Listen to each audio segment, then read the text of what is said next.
كتير جدا من الناس بتسأل هي السنة في السجن بتبقى كام شهر؟ هل هي 12 شهر ولا 9 شهور ولا 6 شهور؟ حضرتك عشان تعرف الإجابة تابع معايا الفيديو للآخر، ولو كنت جديد معايا في القناة حاول تعمل اشتراك.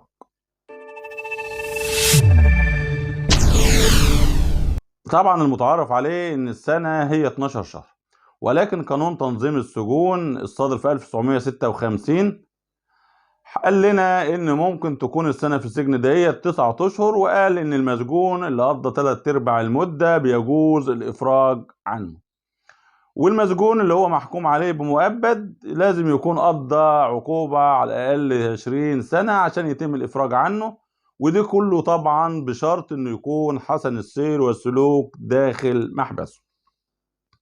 القانون رقم 6 لسنة 2018 خفض لنا مدة العقوبة دهيت، وقال لنا إن ممكن المسجون اللي قضى نصف المدة ممكن يتم الإفراج عنه بشرط حسن السير والسلوك.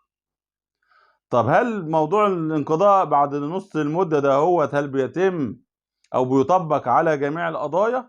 طبعا لأ، في قضايا معينة لا يجوز فيها الإفراج بعد نص المدة، وهذه القضايا هي قضايا الإرهاب وقضايا التجمهر وقضايا غسيل الأموال وقضايا المخدرات ما عدا التعاطي.